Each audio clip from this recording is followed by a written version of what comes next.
would then play that card on Issa. Months later, he did. I know how they work, the Mutual Blackmail Society. And, I mean, you can sit there and play chess with them all day, and you can see their next moves. And I'm telling you, they look like they're going for the terror card. And you've got Iran in there. They could just have Iran stage an attack, you know, say Iran did it, or provocateurs, some group. Or they could claim that domestic groups hit and Iran hit and link that up. But now they're saying paying for coffee with cash and telling internet bars, internet shops, cafes to watch what you're surfing. Again, it's a total spy society. How about we watch you crooks? How about we watch the folks that are known for doing this? And I just called Paul during the break because we went over this article this morning. I'm going to have him up front. In the article, add the part about they're going after domestic, not just saying it's Al-Qaeda. It continues here. While the public is being told that terrorists are about to strike on U.S. soil, the U.S. government itself has armed and funded Al-Qaeda terrorists in Libya. And it goes through all that fact.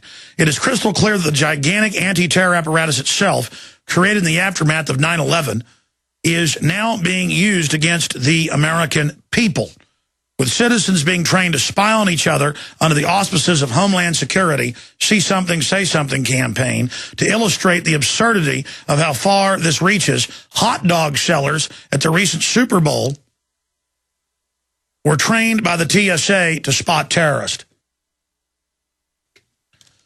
Both the DHS and the FBI are also characterizing mundane behavior, such as paying for a cup of coffee with cash, using a video camera, talking to police officers. Yeah, talking's terrorism now. Wearing hoodies, driving vans, writing on a piece of paper. We have links to all this. And using a cell phone recording application as indicators of terrorist activity.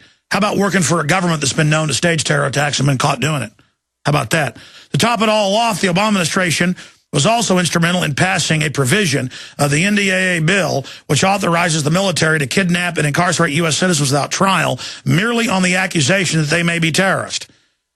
The environment of fear and paranoia has been created as a result of all this, makes fertile ground for the government to stage a crisis or manufacture an emergency situation that will be used to rally the American people around a number of different domestic and geopolitical agendas.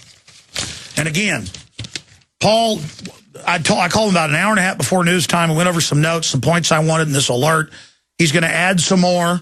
He's going to point out that I warned in July of 2001 about the upcoming attack.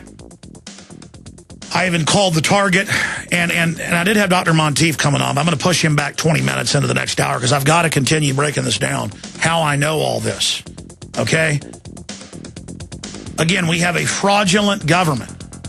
I mean, they take kids from people who haven't even committed crimes. They're taking people's kids now who aren't even violating the truancy laws.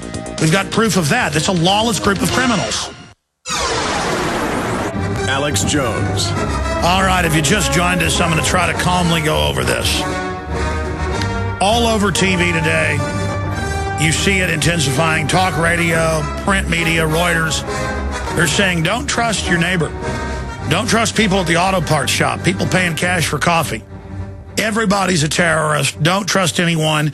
Only trust your loving government, who happens to be the folks that are actually staging the terror attacks. Our government has been taken over by the big 6 megabanks. Open world government has been announced. Open UN world taxes. Open global carbon taxes. It's all being announced. The Congress has a 9% approval rating. They openly engage in insider trading. They engage in every crime you can imagine. And when we come back to the next segment, I want to take some calls on this subject with you, specifically on the subject of InfoWars issues emergency terror alert. Now, things have built to a head before, and I've issued these. And month after, underwear bombing. A few weeks after, Hassan attack. A month after, 9/11 attack. I mean, I've learned when they're building this up. We've issued terror alerts over the years. I don't know, I might have issued 7 or 8 where I'm saying this is an alert. And there's been cases where it doesn't develop because we've got people watching and this backs the globalist off. But they think we're so stupid that Obama has all these advisors in the Financial Times of London, you name it, writing articles about how great a staged terror attack would be. And then you have a government that lies and says it's the law to take vaccines and takes kids to kangaroo courts and takes them from their parents when there's no law. And now all over the country, they're trying to take people's children if they're, tardy to class. That's in the Washington Post. Judge sets trial date in Laudum school tardiness case. And the father, who's a lawyer, before he'd come on, he says, I keep getting invited on talk shows and burned, where they say they're my friend and they get me on, and then they say, why don't you take your kid to school? And I point out it's not even the law. I could take my kid out of the school if I wanted to.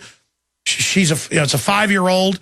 They've been late, and they're combining these and saying it's truancy. The code says it's this many unexcused. They're excused, I'm the parent, but even if they were unexcused, it takes more than this. This isn't what the law says, but they won't let him get that out. So the guy wouldn't come on until I read this. He didn't know who I am.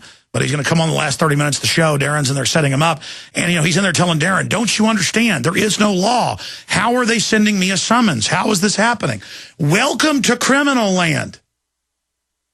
I remember on the news 12, 13 years ago with the ASAP program. We went down to the county. Lawsuits got filed. They claimed they backed off on it. But they just came right back later. I can't fight every battle. I can't fight every dragon. And on the news, they would show the kid, Billy in the 4th grade was late to class 3 times in 2 months. That counts as a truancy. So he would be thrown in juvenile hall for a week. But the judge was nice. And she says, listen to me, Dad. You sign this paper. I'm taking him. The dad signed. He's like, we're so sorry. She should go to jail. There's no law. In Texas at that time, it was 16 unexcused absences. It wasn't even 1. But it was all fraud, getting you to sign an agreement and a contract. And that's fraudulent, too. I mean, look, Judge Gene Meare's a big, fat crook. Okay? There you go. And I'll say it about any of these people. They know it. They're defrauding people of their rights through total ignorance. And it's a family court. It's not even a real court. It's a racial hygiene court. Shut up the first ones in New York, 1910. Didn't exist until that. These were the courts that grabbed young women and sterilized them. Look it up. I mean, I'm informed. I know how criminal they are. They take your baby's blood for 40 years at birth, illegally. They do whatever they want. They're crooks. They're crooks. They're crooks. They're scum. They're trash. They're filth. They're scum. They're lying scum. They want to ruin your life. They want to put you in prison. They're arresting children for running at recess now, 5-year-olds. Associated Press with a straight face reports it. You're like, but it's not illegal to run. I know. The courts aren't real courts. The country's gone. Admit it's gone to ever get it back. Worldwide emergency alert. The criminals that run our government have been caught staging past terror attacks and issuing fake terror alerts. They are now rolling out a PR campaign to prepare the psychological mind out there, the collective, that terror attacks are coming and that it's going to be Iranian and domestic groups linked up. This is a maximum alert. The article is at Infowars.com and Prisonplanet.com. Infowars issues emergency terror alert. Threat of false flag event has never been greater. This is a maximum alert. Now, I'm going to take a few calls in this segment. The Stan Monteith's coming up. The toll-free number to join us is 800-259-9231. So the phones are open, but specifically on my worldwide terror alert. Again, groups that have been caught doing it, groups that have the motive, the means, who've been caught doing it, they're the main suspects. And the suspects themselves are terrorizing us, saying, give your rights up, the terrorists are about to hit. And I'm like, I know, you're the terrorist. Your agenda to get our guns, to bankrupt our country, to start new wars is stalling. You're getting ready to try to frame us into a new war. I get it. I'm not stupid. Now, the essence of the tyranny we face, I've talked a lot about this, is that nationwide you see the hoax every year in August that it's the law to take vaccines. There is no law anywhere that you've got to take a vaccine. In California, they passed an unconstitutional law, as you know, 4 months ago, saying if they can convince your 12-year-old to take a vaccine or have an abortion or go on birth control, and there's another article about that today, that it's their decision. Really, a 12-year-old can't be convinced to have sex with a guy at a street corner because they're not of age to make that decision, or to drink Jack Daniels. This is the state, like a pervert, coming at your kids. Again, lawless, filthy scum by their own actions. But this father who's in the Washington Post, judge sets trial in school tardiness case. Amy and Mark Denacor are headed for full-blown trial to defend themselves against charges they have violated Virginia law by making their kids late to elementary school. And I've seen in Travis County 3 tardies combined to be a criminal truancy, and the code was 16 absences. And I went down to the county court and I said, this is illegal. And they're like, well, Judge Biscoe's like, well, this is a federal program and we're allowed to. And I went, here's the code. And I started telling parents about it, and they started suing, and they backed off. And then they put it on the news. The judge, with, again, people crying, going, your son was late 3 times. And you know, the little kid, I think his name was Albert, was in 4th grade. He's like, I'm sorry, my parents will get me here earlier.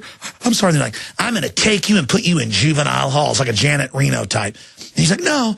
In fact, she looks just like Mr. Napolitano. No, not that. And the dad's like, whatever. And they sign their kid over into juvenile. Sign him over into an adjudication where now he's a criminal. In their racial hygiene court. That's what the family court is, not a real court. And so this father, who's a lawyer, they report here in the Washington Post, you know, they're lawyers. The couple was arraigned Monday morning in juvenile domestic relations court. Judge Pamela L. Brooks, see, it's not a real court. The Denacors are each charged with 3 cases of Class 3 misdemeanors. And it goes on to have the Denacors, both trained as lawyers, argue that whoever's one's option of their parenting, the county has no legal authority to convict them of a crime. And, of course, he sent me the code 22.1-254, right, just like Texas. Parents can do whatever they want. Parents can take their kids out, period. It's when it's incredible. And it's not even enough truancies to kick in and be criminal. But, see, they don't care. It's all about criminal activity. And here it is, late to class. This is late. I've got the Daisy's tardiness, the 5-year-old. And here is the summons. And they've now been arraigned for something, and I've got the code that isn't even the law. And again, we probably got the father on the last 30 minutes of the show today. This is the type of garbage I'm talking about, and it's everything. It's everywhere. The police break the law. They've got the military on the streets breaking the law. They're saying there's no constitution, that they'll spy on us without warrants. They're stealing tens of trillions of dollars for foreign banks. The Congress says they're allowed to insider trade. That's totally illegal. They're just exercising criminal authority on us, trying to break our will. The TSA's out of their jurisdiction, all of it. Sworn police can't stick their hands down your pants. The martial law is everything is an arrest situation. You're under arrest. That's what martial law is. And we're all prisoners. We're all under custodial arrest in a national emergency carried out by foreign banks that hijacked the country and are training the cops for war with us. Cops, that's basically the system training you to jump in front of 18-wheelers going 100 miles an hour or to stick your hand down garbage disposals. I don't hate you. I don't want war with you, but I'm